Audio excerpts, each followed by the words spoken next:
Hey guys, Mike here. Today I got a quick review of the Razer Onza. This is a new controller for the Xbox 360. Basically, Razer makes cool gaming controllers and surfaces and various stuff, so they came out with one for the Xbox, and I was curious to check it out. It has a few unique features. We'll go through these real quick one by one. Here's the actual joystick. You can see it is pretty similar to the standard Xbox. Okay, here's the standard wireless one. One big difference is corded, so you don't have to have a battery pack. So it's going to make it a little bit slimmer and also lighter, so it's going to reduce the weight.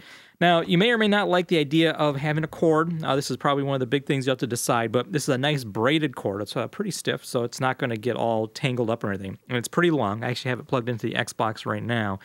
And what I like about it is, my batteries aren't going to die on me. I don't have to worry about batteries dying in the middle of the game or anything like that, or I don't have to keep a spare set around. I don't have to worry about managing the batteries, basically. So I really like the idea of a corded thing. Also, there could potentially be a competitive advantage. I don't know. Wireless, you have a potential for any type of a lag where you get that split-second, response. Maybe. I don't know. I'm not too sure if it really makes that big of a difference. But either way, with a cord, you'll be guaranteed to get the best connection to the console that you can. So it is corded. On the actual controls here, let's take a look at some of the nifty stuff here. First, on the thumb controls, you have some options here to change the resistance of it. And by changing the resistance, it'll be a little bit stiffer to move around. So, my example would be, let's say if you're using this as an aim, if it's really loose, you might go too far and you have to overcompensate. You have to compensate back to wherever you go. And then, so if it's a little bit of a more resistance in here, it might be a little bit of a tighter feel to it. So you'll be able to hone in exactly where you want to go. Or maybe you want it to be loose so you can quickly move around. Okay, so whatever you want to do, and they're both independently setting for that resistance. That's a pretty cool option. Also down here on the bottom, the direction controls is our actual buttons. On the original here, it is a rocker. So you could potentially maybe push two buttons at once or something. So here you have absolute buttons. Okay, so it's nice so you don't accidentally hit a different button. These buttons over on the side, they actually light up.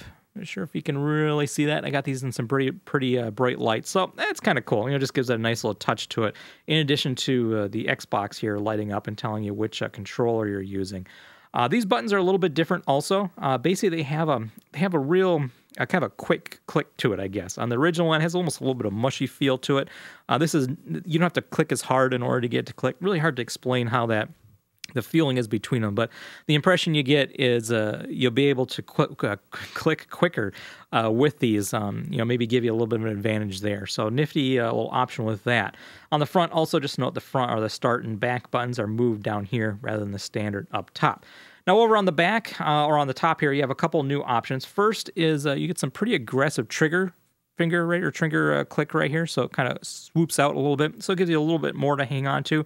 So basically, you can not have to reach so far in. Maybe you can move a little more comfort, and also maybe a little bit easier to click. But probably the coolest feature and what really drew me to it is it has two programmable buttons. So you have a pair of programmable buttons up here on the shoulder. Normally, you just have one button. Now you have two buttons. Now you have four altogether, two on each side. And the idea with the programmable switch here is you can actually set these two buttons to be any other button on the controller. So for example, if you click it, I got it set to B. I don't know if you can see that. Now if I click a different button, it will set it to a different option. And over on the other side, I got it set to X as an example. So what this allows you to do is basically map, I guess, the same control over somewhere else. So you still have the same control. Like I have it set to, this one here set to B, so I can still hit B, or I can hit this top shoulder button. And either way still works. So it's just kind of a dual map for any other control. And the reason you want to do that is I play Call of Duty quite a bit. So if you're moving around, anytime you take your thumbs off these controls, you're kind of putting yourself at a little bit of a risk. So if you're trying to reload, or maybe if you're trying to do a stab and something happens, and you might want to have your thumb right there, you're not going to be able to react. So if you can keep your thumbs on these controls, that's probably going to be a good thing. So the way I've been using it is I use the tactical layout. Basically, whenever someone comes around the corner, they just basically stab. It's like a panic stab if you meet there. So what I decided to do, and what I'd rather do, is change this to do the prone. So I like doing the drop shot, so you can drop and shoot them. But also, like I said, they kind of do a panic stab. So if you do the same thing, you'll drop and they'll miss you, and then you can stab them or do whatever. That's just the way it seems to work for me. But the problem is when I do want to stab, I have to go over and hit this B button, and vice versa. If you use the regular one, if you want to do prone, versus that. And you're leaving the controller. So now with this up here, I could click this and basically stab and be able to click the right 3 and still be able to do the prone. Okay, so that's pretty cool.